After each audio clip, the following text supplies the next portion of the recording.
നമസ്കാരം, സമഗ്രയിലേക്ക് സ്വാഗതം. കേരള മോട്ടോർ തൊഴിലാളി ക്ഷേമനിധി ബോർഡിന്റെ നേതൃത്വത്തിൽ പുതുതായി അംഗത്വം എടുക്കുന്നതിനും അംഗത്വം പുതുക്കുന്നതിനുമായുള്ള ക്യാമ്പ് പാനൂർ യു പി സ്കൂളിൽ സംഘടിപ്പിച്ചു. ക്ഷേമനിധി ജില്ലാ executive officer Abdul Hakeem PM ഉദ്ഘാടനം നിർവഹിച്ചു. മോട്ടോർ തൊഴിലാളി ക്ഷേമനിധിയിൽ പുതിയതായി അംഗത്വം എടുക്കുന്നതിന് വേണ്ടിയും നിലവിലെ കുടിശ്ശിക അടക്കുന്നതിന് വേണ്ടിയും പാനൂരിൽ ക്ഷേമനിധി ക്യാമ്പ് സംഘടിപ്പിച്ചു. ക്ഷേമനിധി കണ്ണൂർ ജില്ലാ executive officer Abdul Hakeem PM ഉദ്ഘാടനം ചെയ്തു. 10 മാസം അടക്കിയെങ്കിൽ 10 × 60 600 രൂപ ഉടമ വീതം, 600 രൂപ തൊഴിലാളി വീതം. അപ്പോൾ നമുക്ക് ആദ്യമായിട്ട് ചേരുന്ന ഒരാൾക്ക് ഈ അംഗത്വം എടുക്കുന്നവർക്ക് എടുക്കുന്ന മാസം മുതൽ വേണമെങ്കിൽ അംഗത്വം എടുക്കാം, അല്ലെങ്കിൽ ആ സാമ്പത്തിക വർഷം തുടക്കം മുതൽ ഏപ്രിൽ മുതൽ തുടങ്ങാം, അല്ലെങ്കിൽ വാഹനത്തിന്റെ വീതം അടച്ചു തുടങ്ങുന്ന അത് മുതൽ അടച്ചു തുടങ്ങാം.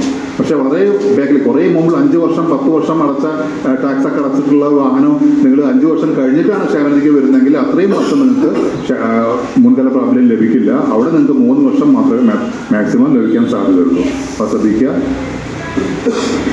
അപ്പോൾ ഈ വിഹിതം അടയ്ക്കുന്ന വിഹിതത്തിന്റെ കാര്യം ഞാൻ പറഞ്ഞു കഴിഞ്ഞു. ഈ വിഹിതം നമുക്ക് ആ വാഹനത്തിന്റെ വീതം അടയ്ക്കുകയാണെങ്കിൽ വാഹനത്തിന്റെ നമ്പർ ഉപയോഗിച്ച് നിങ്ങൾക്ക് അക്ഷയ മുഖേനയോ നമ്മുടെ സ്വന്തം മൊബൈൽ മുഖേനയോ CSC മുഖേന, അത് കോമൺ സർവീസ്. അതിന് തൊഴിലാളിയുടെ കോഡ് നമ്പർ എല്ലാ തൊഴിലാളികളും അറിഞ്ഞിരിക്കുന്നത് വളരെയധികം നിർബന്ധമാണ്. സത്യൻ ചാലക്കര അധ്യക്ഷത വഹിച്ചു. ചടങ്ങിന് ബിനീഷ് പള്ളിക്കുനി, സജീവൻ CP, സൂരജ് പാലത്തായി എന്നിവർ ആശംസകൾ അർപ്പിച്ച് സംസാരിച്ചു. നിജീഷ് കളരി സ്വാഗതവും മഹേഷ് ചമ്പാട് നന്ദിയും പറഞ്ഞു. ക്യാമ്പിൽ 100ഓളം പേർ പങ്കെടുത്തു.